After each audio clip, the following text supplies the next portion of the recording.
Hey guys, tonight we journey into a world you think you know, but trust me, you don't. When we think of the Middle Ages, we often imagine swords, castles, plagues, and if we're being honest, lots of people starving. And they did. A lot. But buried beneath all the misery mud and cold turnip soup, there's something else: strategy. Peasants weren't foolish. They were survivors. And in a world without fridges, preservatives, or takeout, knowing what food could last through the long, deadly winter was a matter of life or death. So tonight, we're not just looking at what they ate, we're looking at what they stockpiled. The medieval peasant pantry. Those humble, grim, slightly moldy foods that miraculously never expired. Or at least outlived the people who stored them. Before we dive in, take a moment to like the video. If you enjoy sleepy journeys through uncomfortable history, subscribe to the channel for more late-night survival tales, and let me know in the comments what time it is where you're watching from. I always love seeing who's joining us in the middle of the night from every corner of the world. Now dim the lights. Maybe turn on a fan for that soft hum in the background. Get cozy, get still, and let's slip together into tonight's story. Tonight's journey: foods medieval peasants stockpiled that never expired. Let's set the stage. You live in a world without refrigeration, without vacuum seals, without plastic wrap preservatives, expiration dates, or even much in the way of containers. If you have a jar, it's clay or glass. If you have a sack, it's woven from coarse flax or hemp. And if you don't store food right well, you don't get a second chance. Because winter comes whether you're ready or not. It comes howling through the gaps in your door and the cracks in your wall. It laughs at your undercooked stew and counts your turnips. And it doesn't care that your last pig slipped on ice and broke its leg. So you prepare. All year and every season you're thinking about storage. Not abundance, just survival. What will still be edible in December? What won't turn sour in a month? What can you tuck into the darkest corner of your hut and forget about until one snowstorm too many has left you desperate and pale? Tonight, you'll wake up in that world. You'll walk barefoot across a dirt floor to lift a wooden lid and peer into a sack of grain that's been waiting patiently for the return of spring. You'll taste honey that's older than you chew on cheese so dry it could be mistaken for chalk, and realize that survival never tasted particularly good, but it lasted. These are the foods that didn't rot, didn't mold, didn't quit. They just endured, and so did the people who ate them. So relax your shoulders, let your breath slow. You won't need to forage tonight. We've already gathered what you need. Let's open the medieval pantry together and see what's still sitting on the shelf. You wake with a start. There's no alarm clock, no sunlight filtering gently through gauzy curtains.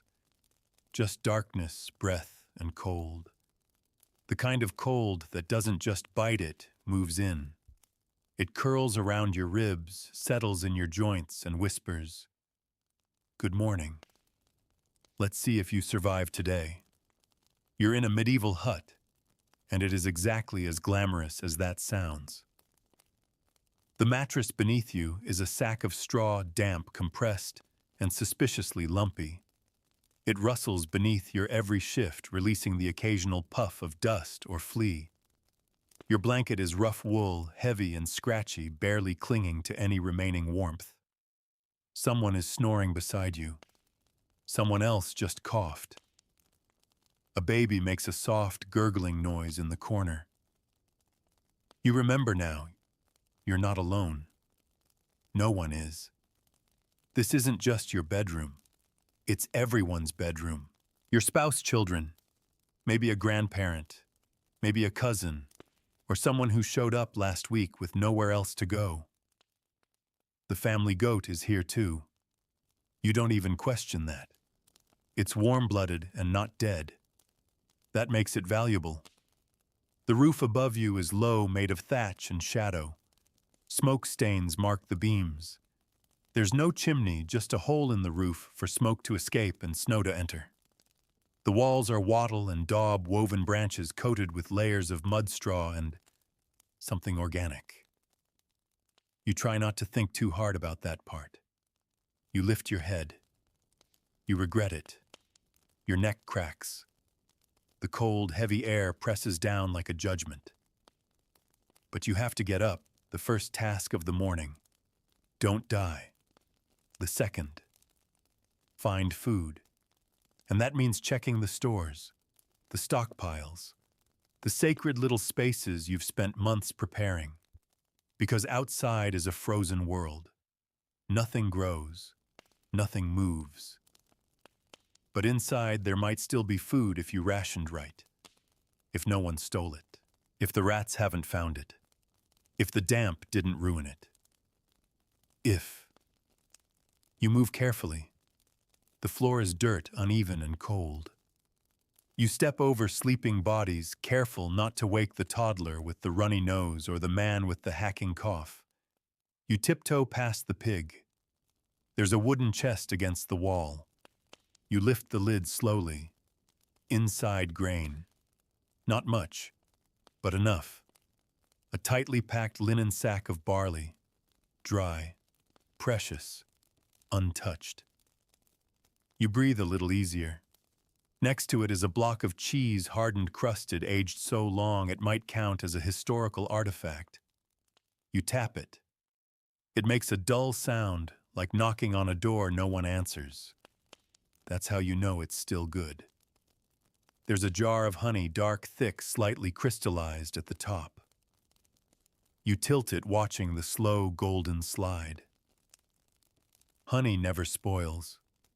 You were told that once by a traveling monk, and you've chosen to believe it.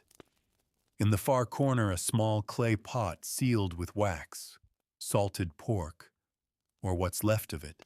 There's a film of fat on top, opaque and solid. You break the seal, and the smell hits you salty, fatty, sharp. Your stomach growls. This was yesterday's luxury. Today, maybe you'll scrape just a little more. You glance at the bundles hanging from the beams, dried herbs, onions, garlic, turnips, so shriveled they look like someone's nightmares. All of them edible. Technically. If you're creative. There's a bag of beans, hard as stone. But if you soak them for half a day and boil them long enough, they become food again. Sort of.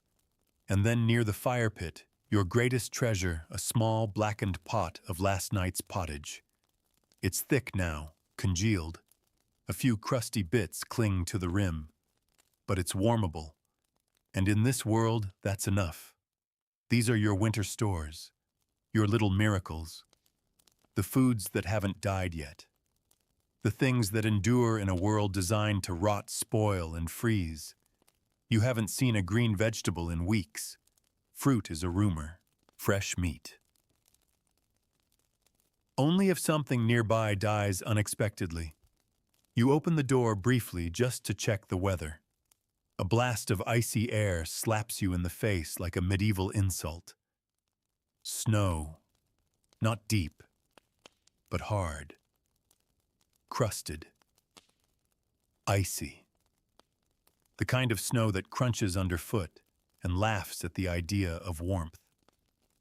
The sun hasn't even risen yet, but the world outside is blue and silver, a frozen painting.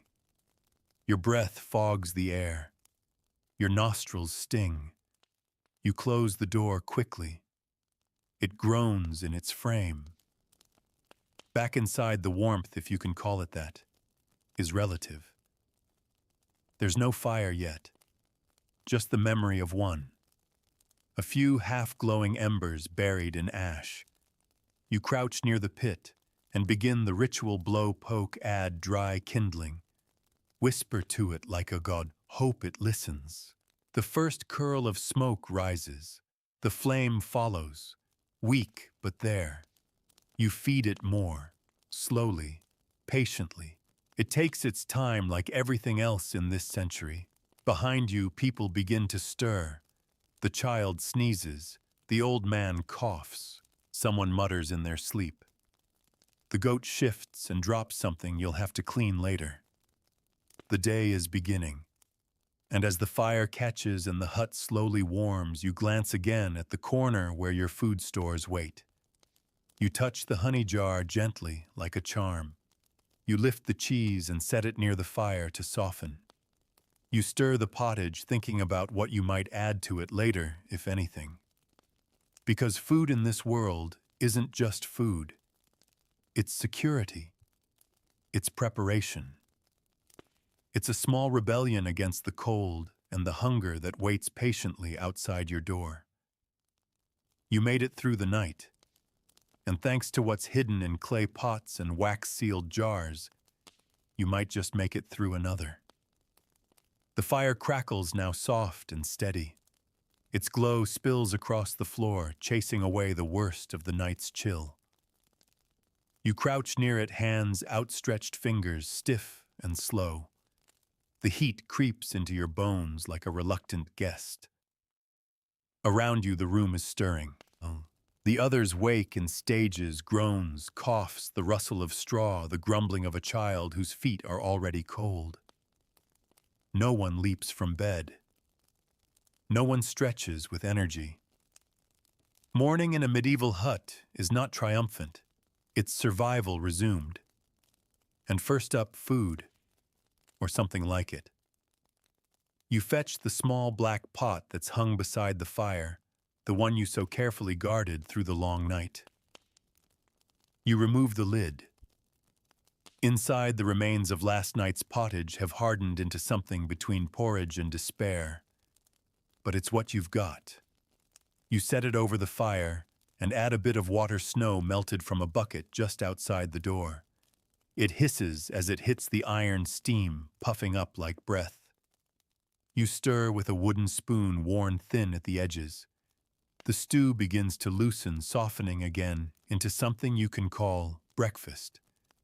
It's the same every day, this meal. Always pottage, always boiled, always leftovers reimagined as survival. Today maybe there's a bean, maybe not. Someone says they found a shred of pork rind in their spoon yesterday. No one believed them. It sounded too much like hope. You slice a bit of hard cheese, if it can even be called slicing. It breaks into chunks. You hand out pieces. It's sharp, salty, almost chalky, and absolutely precious. Cheese like this lasts a long time. Dry it, salt it, smoke it, whatever you can do to keep it from going green or growing fur. This one is still safe, just barely. You offer a little bread if there's any left. Not the fresh kind. You haven't seen that in months. This is hard tack, dense, dark, and dry. You bang it on the table before passing it around. If it doesn't break the table, it's still good. Most dip it in the hot pottage to soften it. It helps, sort of. You each get a ladleful, maybe two. The children eat first, then the elderly, then everyone else. You don't serve until you know there's enough to go around. The drink is small ale again. Watery, weak, slightly sour, but boiled. Safe. Better than the well which froze solid 2 nights ago. The snow outside is cleaner, maybe. Someone pours a little honey onto a scrap of bread for the youngest child. It's a special thing. A gesture of sweetness in a world that rarely offers it. As the meal ends, the real work begins. Not the chopping or the hauling, but the scraping, the wiping, the washing, such as it is. There is no soap. Not unless someone traded for it in town, and even then it's harsh. Stings the eyes, cracks the skin. Mostly you use ash. Boiled water with a bit of lye made from burned bones or wood. It helps. It burns. It does both. There's a wooden basin in the corner. Cold water. Always cold. You splash your face, the shock is instant. It wakes you more than the food ever could. You rub the grit from your eyes with your sleeve. It's not clean, but it's the cleanest thing you own. Your teeth, you scrape them with a stick. A twig chewed at one end into a frayed little brush. If you're lucky, there's mint or sage to chew. Not to freshen, just to clean, to rub off the buildup of bread and brine and age. No toothbrush, no toothpaste, just friction. There's no toilet. Not really. If you're modest, there's a bucket behind a curtain, or the illusion of one. Otherwise, it's outside, into the woodshed, into the cold. You pick your moment carefully. You pray no one's watching. You pray you don't slip. You relieve yourself behind a hedge or over a frozen ditch. Your hands are numb the whole time. You come back inside colder than before. Some people change their undergarments today if it's the right day. Linen shifts rough and simple. They've been worn too long, washed too little. But changing means pulling fabric over frozen skin. It means exposure. It means effort. Many don't bother. Not yet. Maybe next week. Hair is pulled back, tied with twine, combed with fingers or a wooden comb missing a few teeth. You deal with the lice. Everyone has them. No one talks about it. You dress in the same clothes as yesterday, as always. The tunic is coarse wool patched and repatched, hose tied up at the knee, rags wrapped around your feet. Leather shoes stiff from cold. You move slowly until the warmth of walking brings them back to life. And as you finish, you pause to glance at the pantry again. You note what's left. You count it mentally. You're always counting, always calculating. How much grain, how much cheese, how many jars are still sealed? Is there a root cellar with turnips that haven't frozen? Will the salted pork last 2 more weeks because breakfast is done, but hunger isn't? And the only thing more persistent than winter is appetite. You're dressed now, or as close to dressed as anyone gets in a medieval winter. The layers you wear aren't for fashion or comfort, or even warmth, they're for survival. And even then, they don't always succeed. Let's begin with what's closest to your skin linen. It's your base layer. A long, loose shirt for men. A chemise for women. Made from flax spun and woven by hand, and so thoroughly washed and worn, it has no color left. It started white, maybe. Now it's the color of old bones and campfire smoke. If you're lucky, you own 2. One to wear, one to scrub. But usually, it's just one. Over that comes wool. Everything is wool. Your tunic wool. Your hose wool. Your hood, your mittens if you're lucky enough to have them also wool. Thick, coarse, itchy wool woven loose in some places and tight in others.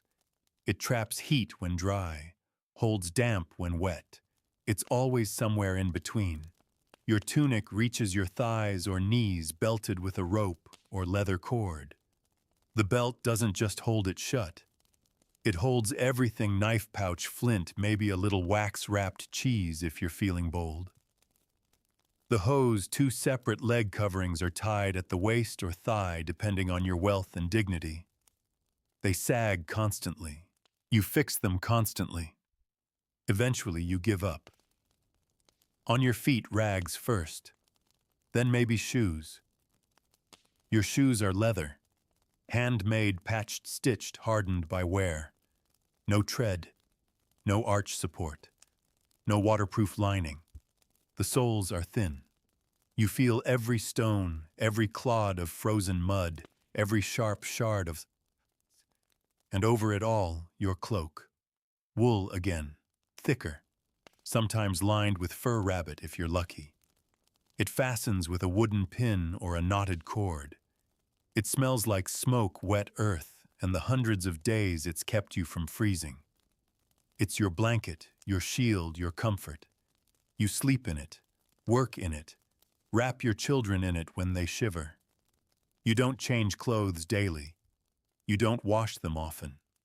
Washing means boiling water, scrubbing by hand with ashes drying by the fire, where sparks might undo all your effort. You only wash when you must. You only change when the smell demands it. But as rough as the clothes are, they're better than what waits beyond your door. Your shelter, your hut, your home. It's made of necessity, not comfort. Wattle and daub walls, woven branches, smeared with mud, straw, dung, and whatever stuck. It dries hard. It cracks in winter. You patch it constantly. Every gust of wind finds a way in. The roof is thatch bundles of straw laid thick, angled steep to let rain and snow slide off. It works most of the time, until it doesn't. When it leaks, it drips. When it rots, it caves. When it catches fire, God help you. The floor, earth, packed bare and freezing. In summer, it's dust. In winter, mud. Sometimes it's covered with rushes or straw, both meant to absorb filth and offer some illusion of cleanliness. You sweep them out and replace them when you remember, or when the smell demands it. There's one room, maybe two if your family is better off than most. You sleep, cook, eat, pray, argue, and cry all in the same space. Privacy is a word that has no use here. There's no chimney, just a smoke hole above the hearth. You leave it open and pray it doesn't rain. The smoke curls along the beams, coats the rafters, burns your eyes, and seeps into your clothes. You can never really escape it. The hearth is your center, your only heat. A shallow pit or stone ring. It eats wood faster than you can gather it. It smokes, crackles, spits. Sometimes it gives warmth. Sometimes it just makes you cough. Your windows, if you have them, are slits in the wall, covered with shutters, maybe oiled cloth, never glass. Glass is for monasteries and royalty. You get wind and bugs. Your bed is a frame if you're lucky, a pile of straw if not. Stuffed into a linen sack, maybe topped with a coarse blanket or a hide. It smells like everything that's ever touched it. You share it. With family, with pets, with fleas. Storage is in every corner, sacks of grain jars of pickled roots, baskets of beans, bundles of herbs, a string of garlic drying above the fire. You protect them like gold. They are gold. In winter, they are what stands between you and starvation. The door creaks. It doesn't latch well. You bar it with a stick or a rock. It won't stop a determined man or a wolf, but it makes you feel better. There are no decorations, no luxuries. Maybe a carving above the door, a wooden cross on the wall, a dried flower pressed flat and forgotten. You don't decorate a hut, you endure it. And yet it is home. When the wind howls outside, when the frost creeps in through the cracks, when the woods echo with sounds you don't want to identify, this hut with its damp walls and smoky air is your sanctuary. It's imperfect, but it holds your food, your fire, your family. It's where you wrap yourself in wool, close your eyes, and whisper, "Just one more night." And when morning comes, if you're lucky, you'll wake again, dress again, step out into the cold again. Wool-clad, smoke-scented, resilient. Because this is shelter. And it's enough. You've eaten your stew or whatever passed for it this morning. You've tied your hose, pulled your cloak tight, and stepped outside into the bitter bite of medieval morning. The sun is barely up. Not that it matters. The sky remains the same flat gray. The cold still rules everything. And now the real work begins. There are no weekends here. No holidays worth resting on. No breaks unless you collapse. In the world you now inhabit, labor isn't a choice, it's how you exist. You work or you starve. It's that simple. Winter doesn't care that the harvest is long over. It doesn't care that the ground is frozen or that your hands crack open at the knuckles. It still demands you tend to what remains: animals, tools, shelters, stores. Everything needs maintenance. Everything needs moving. First comes the wood. Always the wood. It's never enough. No matter how much you gathered before the snows came, it disappears faster than you can replenish it. You need it for warmth, for cooking, for light. Without it, you might as well lie down in the snow and wait for the end. So you head out to the edge of the forest, or the hedgerow, or the pile near the stream that's half buried in ice. You carry an axe if you have one, or a saw so dull it complains with every motion. You chop haul stack. Your breath steams in the air. The cold bites at your face. You keep moving or you freeze. Then it's the animals. Chickens if you're lucky.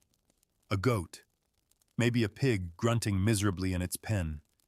Maybe just a pair of oxen owned by the entire village. Whatever you've got, it needs food and water. And water in winter means ice. You break the surface of the trough with a rock. Your fingers go numb. The pig squeals, demanding scraps. The chickens peck at your boots. The goat tries to eat your cloak. You feed them all. Carefully. Reluctantly. Every morsel you give them is one you're not eating. But if they die, you lose everything. Sometimes you collect dung. Yes, dung. You scrape it from the floor of the pen or scoop it from under the roosts. It smells exactly like you think it does, but it fuels the fire. When the wood runs out, dried dung cakes might be all that stands between you and the frostbite. Back inside, someone is spinning wool, or patching a tunic, or stirring the pot of stew for the 5th time today, pretending it still contains nutrients. If you're a woman, you do all this and more. You mend everything. You cook. You weave, you wash. You wipe down the beams with a broom made of twigs. You chase the children. You haul buckets. You knead dough. You curse when the baby pees on your only clean cloth. If you're a child, you don't rest either. You fetch water. You shoo birds from the stores. You peel turnips, sweep ashes, gather kindling. You get smacked if you complain. You get ignored if you cry. If you're elderly, you still work. You tend the fire. You sort dried herbs. You sit near the door and mutter warnings. Even your stories serve a purpose, keeping the children quiet. You don't labor for progress. There is no progress. You labor for the privilege of waking up again tomorrow. You fix what breaks. You pray it holds. You go to the manor fields if the Lord demands it. The frost might crack the earth, but that doesn't stop obligation. If your Lord wants a fence repaired or trees cut down or trenches dug, you go. You don't question it. You owe him days of work each week just for the right to live on the land. You pay with labor, with goods, with silence. Sometimes you're sent to help mend the church, or the granary, or the road into town that hasn't been truly passable since before you were born. You carry stones. You dig. You hammer with tools borrowed and barely functional. If the steward inspects your work, you nod and smile even as your hands bleed. And always there's the rationing, the measuring, the planning. How many sacks of grain are left? How many jars of pickled roots? How many more days can you water down the stew before someone notices? You check on the dried fish hanging in the loft. You press the salted pork with your thumb, testing for mold. You sniff the last jar of ale, already knowing what you'll find. You argue with your neighbor over firewood. You barter with the man 2 doors down. He has garlic, you have beans. You both pretend it's a fair trade. You scrape the inside of a wax jar for one last spoonful of honey. You eat a piece of cheese so hard it might be older than your oldest child. The work is constant, relentless, and largely invisible. No one writes songs about the peasant who carried dung through a snowstorm so her fire wouldn't die. No one praises the man who rebuilt a fence with numb fingers and no nails. But you do it anyway.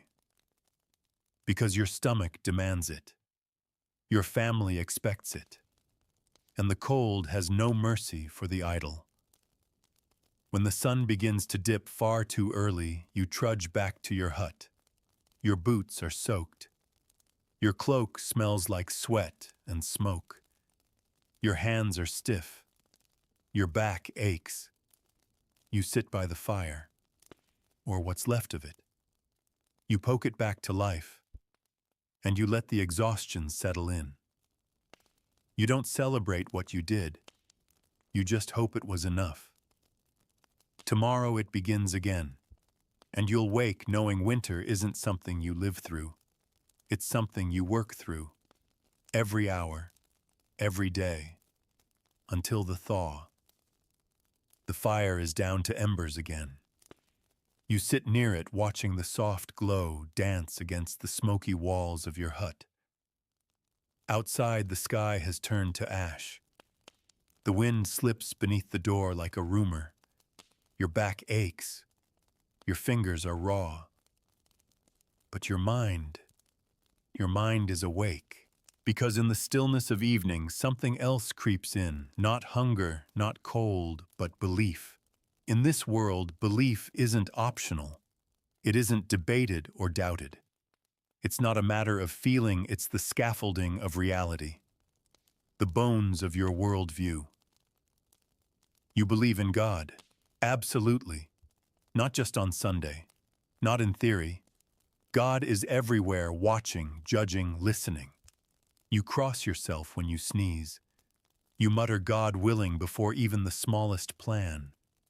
You whisper prayers when the wind howls. The church is your map of the world. It defines right and wrong, feast and fast, birth and death. The priest might be the only person in the village who can read. He tells you what Scripture says. You believe him. You have to. You go to Mass, not always by choice. Sometimes because you must. Sometimes because it's the only place warm enough to gather. Sometimes because you're afraid not to. The saints are real. You talk to them more than you talk to your neighbors. You beg them for healing, for rain, for mercy. You wear a scrap of cloth said to have touched St. Cuthbert. You keep it in your pocket like a secret weapon. You fear hell, not metaphorically, not as a distant possibility. You fear it like you fear wolves or fever or the fire going out. You've seen paintings. You've heard sermons. Fire-screaming demons with red eyes and iron claws. You try to be good. You try to confess. But sometimes you lie. You take an extra ladle of pottage. You envy your neighbor's goat. You curse the steward in your head. And afterward you pray harder. Because heaven is the reward, the soft place, the place without frostbite or taxes, a world where bread is always warm and no one coughs. But belief doesn't end with the church. Oh no, that's just the official part. The rest is older, deeper, stickier. You hang iron charms by the door, not for God, for the other things, the ones that live in the woods, the ones that whisper your name at night, the ones no priest will talk about. You never walk the crossroads at dusk. You never leave shoes upside down. You throw salt over your shoulder, tie herbs over the cradle, and never cut your hair on a Sunday. You believe in fairies. You say you don't. But you do, not the pretty kind, not the winged, shining creatures of stories. These are older, stranger. They steal things, milk children warmth. They leave changelings. They curse your cows. They tangle your spinning thread.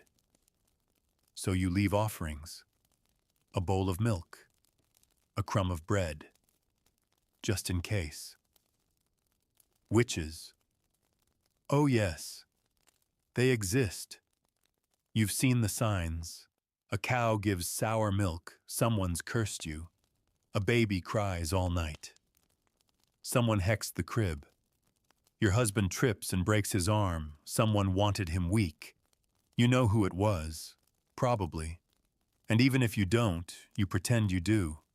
Because blaming someone feels safer than admitting no one's in control. There are women in this village you visit quietly. Old ones, herbalists, midwives. They brew teas, bind wounds, mumble Latin-sounding words over your sick child. Some say they're witches. Others say they're saints in disguise. You don't care, as long as they help. They tell you about moon phases, root timing, which plants to bury in which corner of your chart. You listen. Because when the priest is too far and the apothecary doesn't exist, these women are your only doctors. You believe in omens, a rooster crowing at night, a dog howling toward the church, a crack in your wall shaped like a cross. You read signs in everything. The way the bread rose, the way the wind smells, the direction smoke curls. You believe because not believing is dangerous. It's not just about you, it's about your family, your livestock, your fields. If you forget the right charm, the right prayer, the right word at the right time, who knows what might happen? So you keep track. You whisper. You knock on wood. You carry the same stone in your pocket every time you cross the river. And when things go wrong anyway, because they always do, you kneel and pray and ask for forgiveness, or protection, or just one more day without bad news. Belief is not comfort, it's armor, a way of surviving in a world where so much can kill you and so little makes sense. You light a candle. You draw a cross in the ash. You kiss the fingers of your sleeping child and hope you've done enough to keep the shadows outside. Because this world is full of things you don't understand. But belief makes it bearable. Even when the fire dies, even when the wind howls, even when you're alone in the dark. You are never truly alone. Not here. Not in a world so thick with unseen watchers. And as you lie down again, wrapped in your cloak, you whisper your nightly prayer, God keep the fire. God keep the food. God keep us through the cold. Then silence. The kind that listens. The wind has calmed for now. The sky outside has dimmed into a dull iron hue, and the sun, such as it is, sinks behind the trees. Shadows lengthen across the floor. Inside the hut, the fire breathes slowly. Dinner time, if it can be called that, has arrived. But don't expect a feast. There's no long table, no roast, no candles glowing in polished holders. This is a peasant's winter meal. It happens near the hearth on a low bench or sitting cross-legged on the floor. The bowls are wood. The spoons also wood. The mood determined but not cheerful. The food. Let's see what survived. You reach for the pot. Again. The same pot that greeted you this morning. The same stew or what's left of it. Pottage is a way of life here. It's not just a meal. It's an institution. Always cooking. Always changing. New scraps added. Old pieces boiling down until they disappear. Tonight the base is barley, thickened with bits of dried onion, a sliver of carrot, and two mysterious lumps someone swears are lentils. There's no meat. There almost never is. The memory of meat may be its ghost still clinging to the rim of the pot. You ladle it out. It's hot. That's its best quality. The heat soothes your throat, fills your belly, and staves off hunger for another hour or two.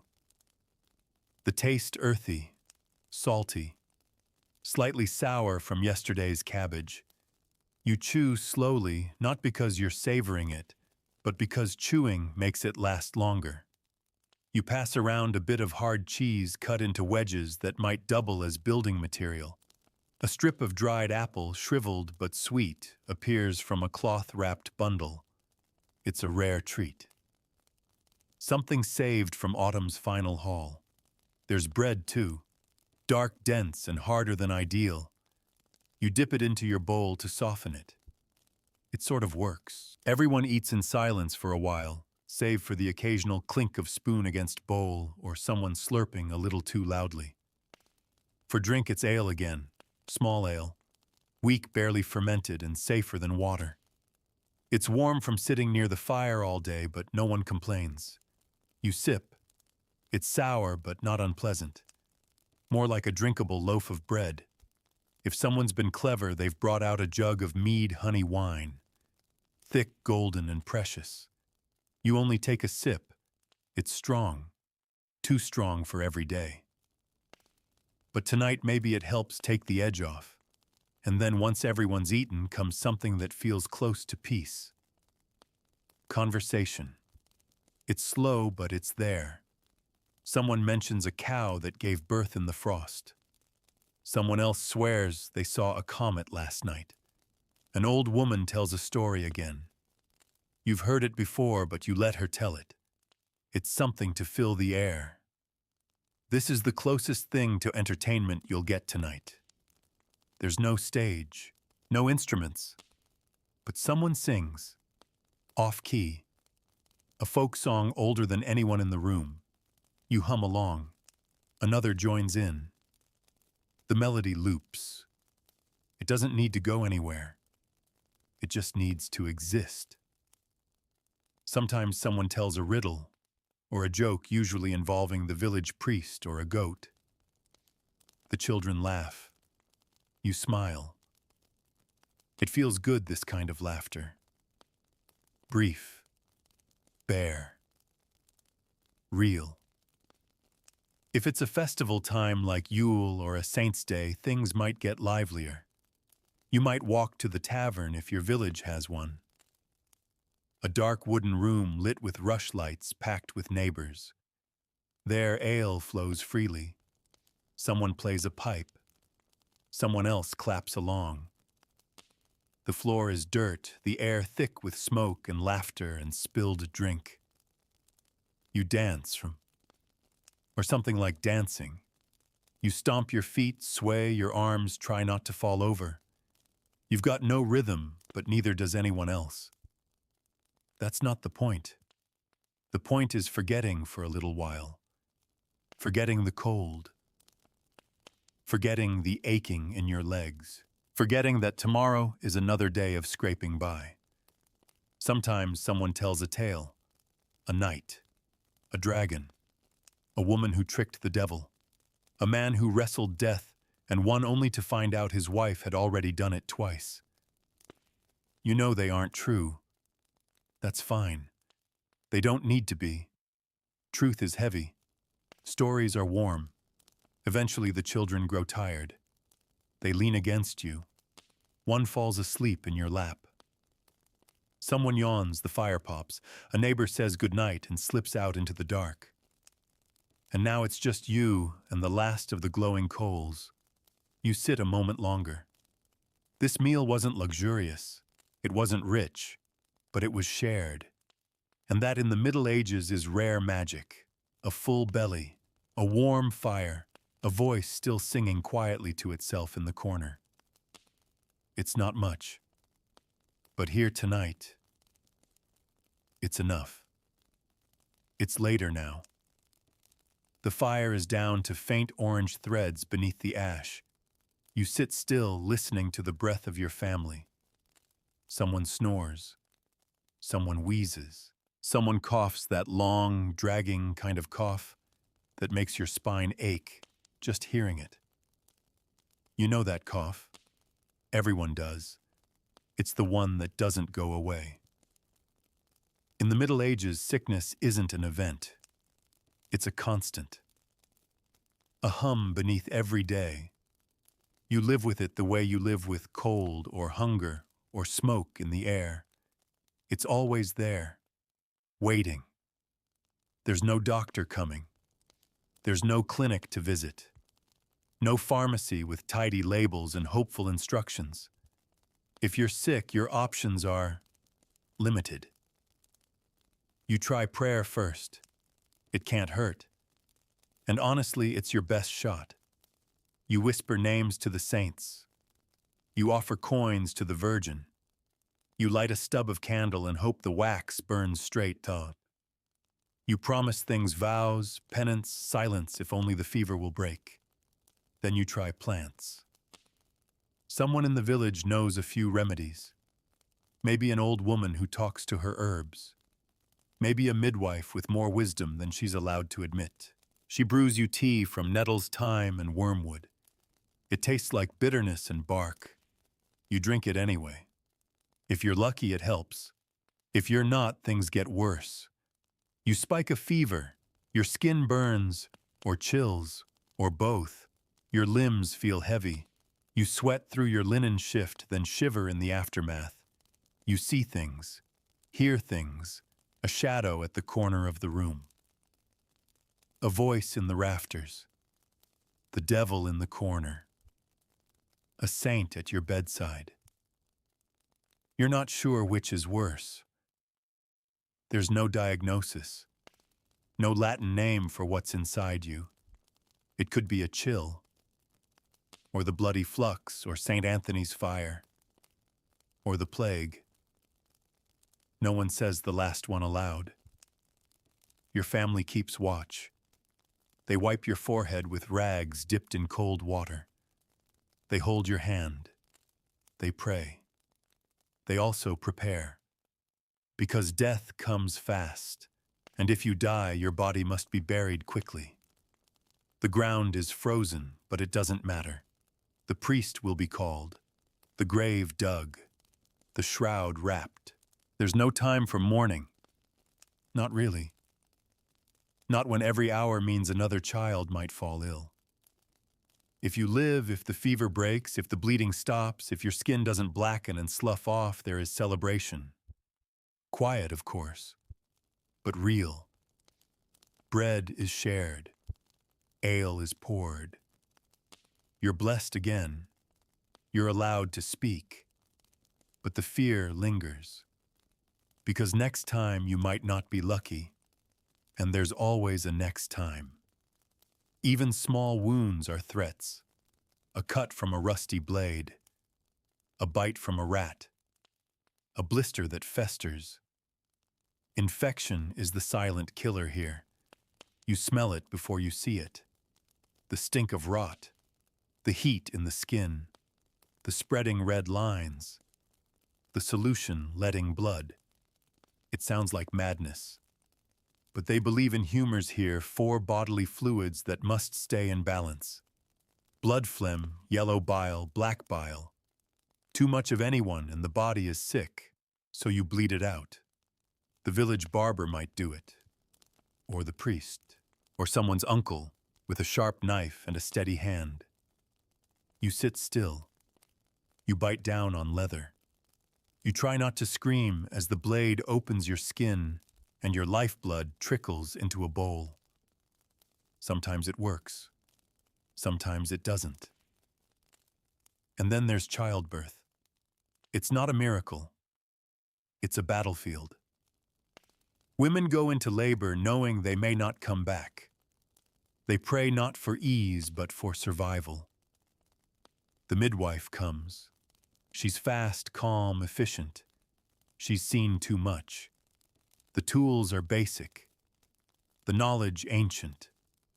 The room hot with fear. And when it's over, if both mother and child are still breathing, everyone whispers a prayer. Because it was close. It's always close. When someone dies, the world moves on quickly. A bell is tolled. The body is wrapped. The priest mutters Latin. A cross is carved. The earth receives another, and then the fire must be stoked, the pot refilled, the cow milked. Grief waits. Survival does not. You live surrounded by reminders. Cemeteries aren't distant. They're near the church, the market your door. The bones of the dead lie beneath your feet. Children know them by name. Some are siblings, others friends. The older you get, the more you remember. And yet, life goes on. There's laughter at supper, a game played with sticks in the snow, a newborn's cry, a song hummed while stirring the pot. These too are medicine. You've seen people rise from their sickbeds, walking barefoot to the fields 3 days after nearly dying. You've seen women cradle babies born too early and swear they'll grow strong. You've watched men with half a hand still mend a fence because the job won't do itself. Fear is ever present, but so is resilience. You tuck in beside the fire. You listen to your child breathe. You place a hand over their forehead, cool tonight. You smile. There's a jar of garlic hanging above the hearth, a dried sprig of yarrow tucked into the rafters, an iron horseshoe nailed to the door. Do they work? You don't know, but you believe in them. You have to. Because in the Middle Ages, medicine is a ritual, survival is a prayer, and hope is the only cure that never runs out. The fire crackles quietly now. Its light flickers against the low ceiling. Shadows stretch across the faces around you, family tired and bundled together. This is your world.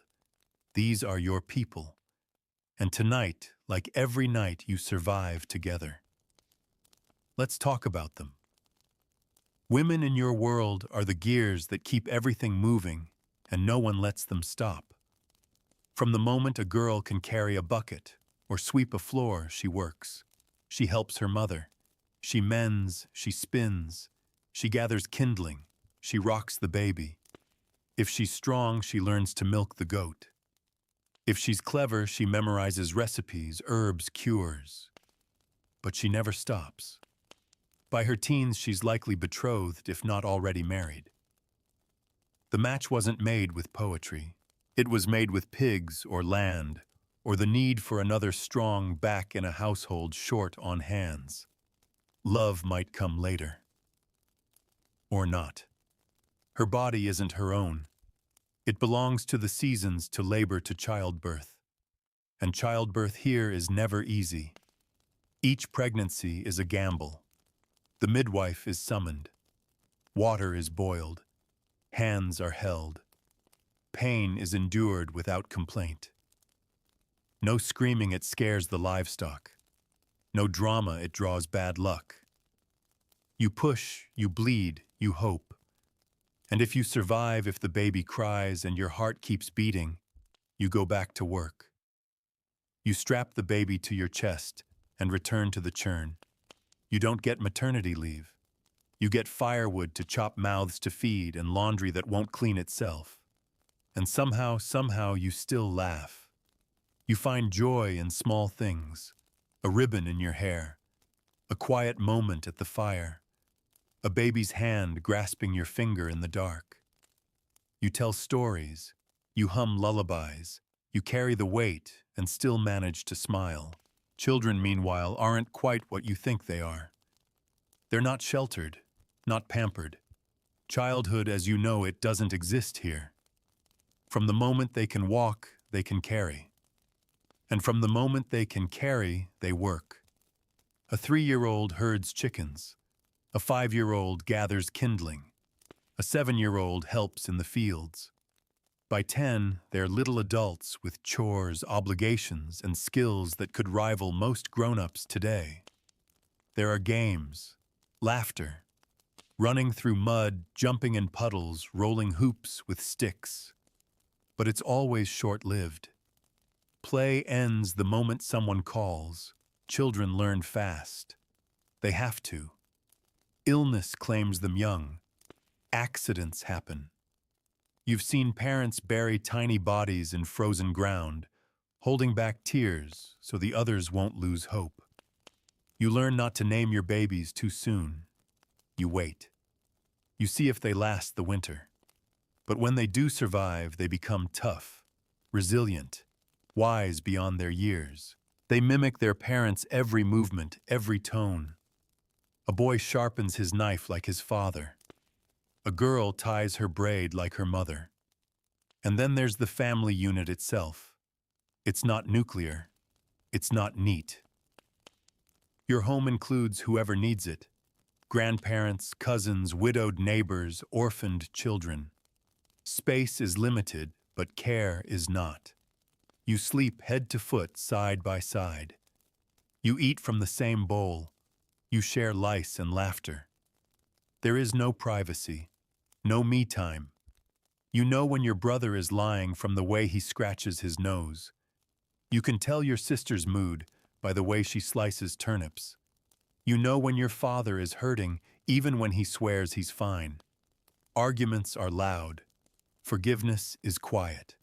You might yell at your mother when the stew is thin, but you'll carry water for her when her knees ache.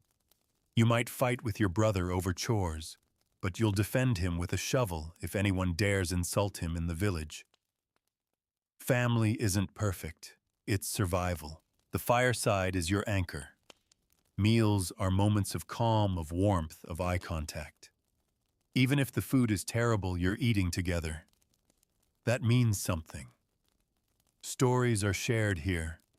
Warnings, superstitions, names of ancestors, tales of saints and wolves and lost rings found in loaves of bread. Children sit wide-eyed. Parents nod, adding a detail here, correcting one there. Grandparents lean back, eyes closed, remembering their own versions. Evenings are when love is shown not in grand declarations, but in gesture. A blanket tucked tighter. A crust of bread handed over without a word. A rough hand smoothing a tangled braid. This is where you teach values not with lectures, but with example. Work hard. Speak little. Help when asked. Don't leave the door unlatched. Don't waste the last of the lard. Say your prayers. Respect the saints. And fear the winter. The bonds here aren't built with grand gestures or shared hobbies. They're built with shared struggle. A family isn't just people you live with. They are the only ones who know what it takes to get through each day. And when the fire goes out, and the room fills with silence and snoring and soft murmurs in sleep, you realize these are your people, your armor, your reason, and you'd carry every one of them on your back through the snow if it meant they'd see spring.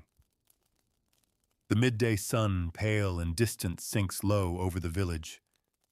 Not that it brought much warmth to begin with. The snow hasn't melted. The mud hasn't dried. The cold lingers in your bones like an unpaid debt. You've been working since before dawn. Your shoulders are sore. Your knees complain with every step. But the day isn't over. In fact, the hardest part is yet to come. Because in the afternoon you leave the hut not just to gather wood or draw water, but to move among other people. And in the medieval world, people are dangerous. The social web of your village is as twisted as a knotted rope, tight tangled and just waiting to snap. It holds the community together and keeps you on edge at all times. Let's start with your neighbors. You know them. You know everything about them. Who's behind on their tithes? Who added water to their ale? Who whispered something foul about the Reeves' wife last winter and hasn't been invited to a feast since? It's a village of watchers. You're watched when you leave your hut, watched when you return, watched when you argue with your spouse or borrow your cousin's plow. Everything you do becomes part of the village story, and that story is always retold. Gossip is currency. People trade rumors like goods, whispers about an extra pig kept off the Lord's register, or a girl seen walking alone too often near the woods, or a man who's been unusually lucky with his harvest. Accusations come easy. Proof is never required. You try to stay neutral, but neutrality is a myth. If you greet the wrong person first at the well, someone notices. If you lend your rake to one neighbor and not another, someone keeps score. Conflict brews slowly. Then it boils. A pig gets loose. It tramples your neighbor's garden. They claim you sent it on purpose. You deny it. They shout. You shout back. Now suddenly you're feuding. People take sides. Lines are drawn over a pig. It's never just about the pig. It's about status, memory. That one time 6 years ago, when their cousin accused your uncle of stealing onions. It all comes back. Nothing is forgotten. If things escalate, the Lord's steward is called. He doesn't care who's right. He cares who pays. Fines are handed out like winter coughs. You can't afford it. But you pay anyway, because not paying is worse. Then there are the laws. They're not written down in a tidy book. They're in the air, in the land, in the Lord's mood. You know them because you were told, not because they make sense. You owe the Lord days of labor. You owe the priest tithes. You owe the reeve obedience. You owe your neighbors silence when it's inconvenient to speak. If you fail in any of these duties, you pay. You might be put in the stocks, your hands and head locked in wood, your face exposed to wind children and ridicule. They throw things. They laugh. Your shame is public. If you steal, you might lose a hand. If you're caught lying under oath, you're branded. Literally, burned. Justice isn't blind here. It watches with one eye and takes with both hands. Violence, too, is part of the rhythm. Not frequent, but familiar. A man gets drunk. He says something he shouldn't. Another man stands up. Fists fly. Someone bleeds. The fight ends quickly. Someone spits blood. The next day they nod at each other and move on. Or they don't. And the feud simmers for years. Sometimes it's worse. A family takes more than their share. A girl disappears. A cow is found dead under suspicious circumstances. And suddenly the whispers turn sharp. People talk of curses, of witchcraft, of punishment. An old woman is blamed. She lives alone, talks to herself. Her chimney smokes at odd hours. That's enough. She's summoned. She's questioned. She's watched. And she never truly walks free again. Because fear is a tool. And in this world, it's always looking for someone to grip. Then there's the structure. You're a peasant. That's your role. You do not rise above it. Even within the peasant class, there's hierarchy. Free men, villains, kotars, bordars. The land you hold, the tools you own, the way you speak to others, it all defines your place. Step out of line and you're pushed back in. Try to dress above your station, people whisper. Get too many compliments on your plowing. Someone accuses you of cheating. Say the wrong thing at the wrong time. You're watched, judged, weighed. It's not fair. But fairness isn't part of this system. Order is, and order is maintained through fear fines and familiarity. Even celebrations are dangerous. A wedding becomes a competition. Who brings the best bread? Who dances too wildly? Who speaks too much? You watch. You calculate. You manage your smile. Because in this world, you don't just survive the cold, you survive each other.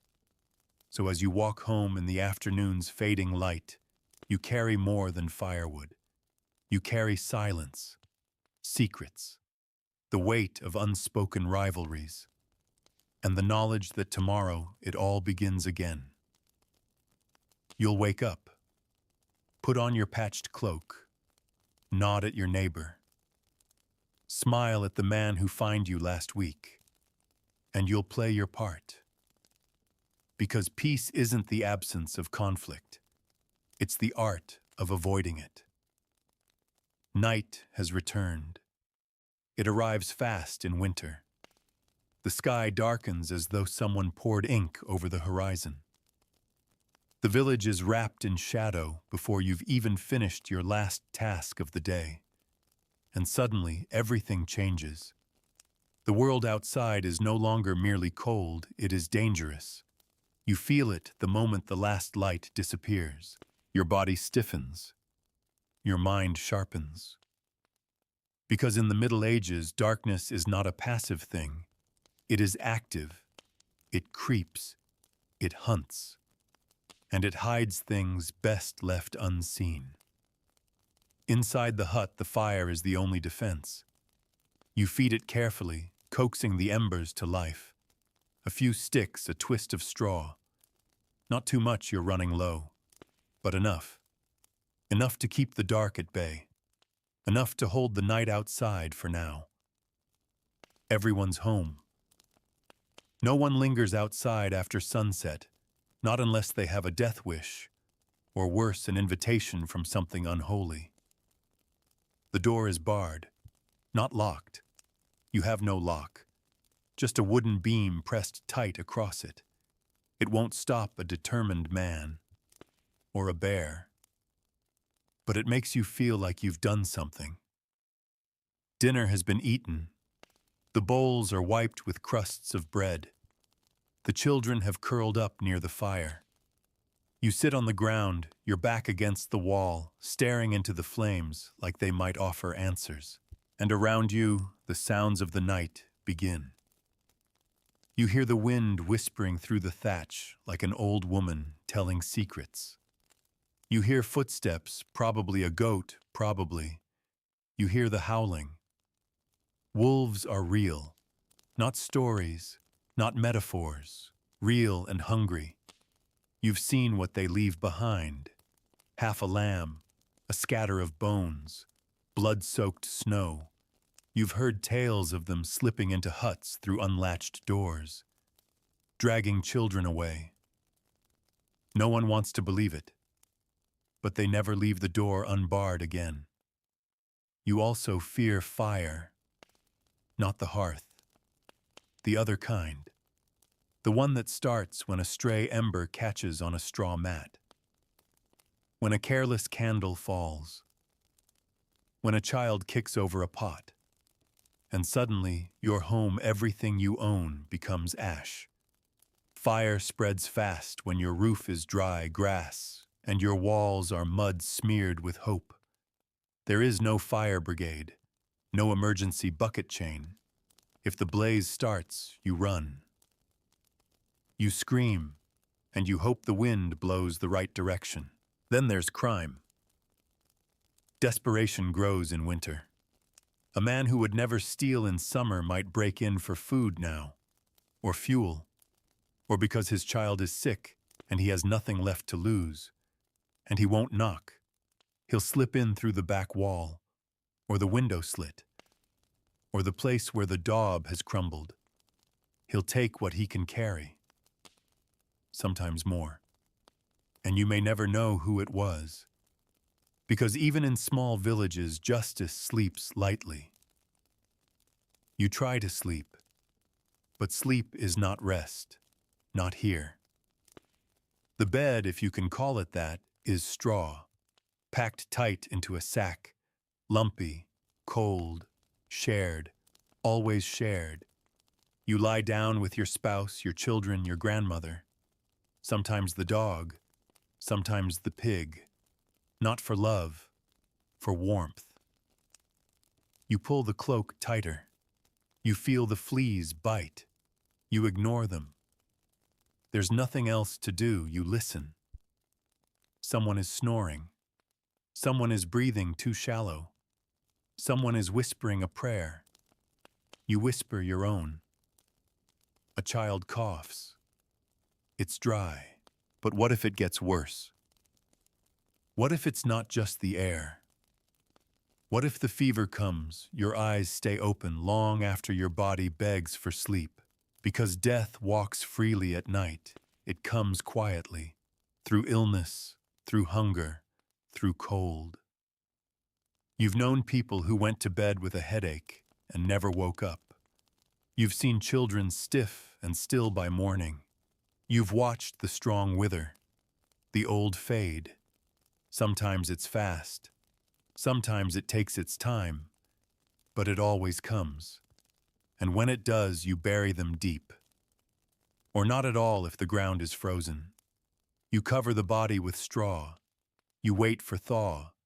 You pray for mercy. You don't talk about this during the day. But at night, when the fire is low and the hut is silent, the thoughts creep in. What would they do without you? Who would chop the wood? Who would mend the roof? Who would remember to seal the last jar of pork fat? You don't have answers, so you roll over. You pull the blanket higher. You close your eyes even though you know sleep won't come easy. Outside, the dark presses against the walls. Inside, the fire flickers weakly, and you breathe. One slow breath, then another. You are alive. You have food. You have warmth. It's enough. For now. The fire is almost out now. Just a faint red glow, barely enough to see by. You lie on the straw bed, blanket pulled to your chin, your breath, a soft cloud in the cold air. Around you, your family sleeps, huddled, bundled, motionless. The only sounds are their quiet breaths, the occasional creak of the beams, and the slow groan of the wind pressing against the walls. It's the end of another day in a medieval winter. And somehow, you made it. You worked. You worried. You scraped together a meal from jars and scraps. You mended what broke. You stirred the pot. You avoided a fight. You whispered a prayer. And now you're here staring into the dark, wondering if morning will come. It will, eventually. But before it does, take a moment. Let the world fall quiet. Let your eyes close. Let your body sink deeper into the scratchy wool, the stiff straw, the shared warmth of the people around you. Tonight, you've seen what it takes to survive a medieval winter. You've worn the layers. You've cracked ice from the well. You've stepped barefoot onto a dirt floor in the early morning dark. You've eaten barley stew 3 meals in a row and pretended it tasted like something new. You've hidden your best dried apple in a jar and tried not to think about how little was left. You've patched the same cloak 3 times and told yourself the holes don't matter. You've listened to your child's cough and prayed it was just the air. You've worked with hands that ached and knees that swore they were done, and still you kept going. And through it all, you've held on to hope. Not grand, soaring hope. Just the quiet kind. The kind that says, maybe the roof will hold. Maybe the pig will last till spring. Maybe tomorrow it won't be quite so cold. That's the kind of hope that built this world. Not knights or kings. Not battles or banners. But people like you. Cold, tired, scared, and moving forward anyway. And you didn't do it alone. You did it with your family, your neighbors. The community that watched your every move and still came together when the barn collapsed or the flour ran out. You did it with faith, rituals repeated, charms hung carefully, saints whispered to in the dark. You did it with food. You stockpiled cheese and beans and salted meat, honey, that never spoiled bread that could break a table. You did it with jars sealed in wax and sacks tied with twine and fingers that knew how to stretch every crumb. You did it with a home that was barely a house, a hut patched with mud, smoked to the beams, cold through the floor, but still yours, still standing. And tonight, as you lie there, not moving, not speaking, just breathing, let it all fade. Let the fire become only warmth. Let the memories of cold mornings and flickering candles slip into dreams. Let the creak of the rafters be a lullaby. Because you are not there now. You don't have to wake up and break ice from the trough. You don't have to shout off wolves or ration barley or wonder what sickness will come next. You are safe. You are warm. You are here. And the past, bleak, brilliant, brutal, is behind you. So tonight as you drift off, remember you don't have to wake up in the Middle Ages. Sleep well.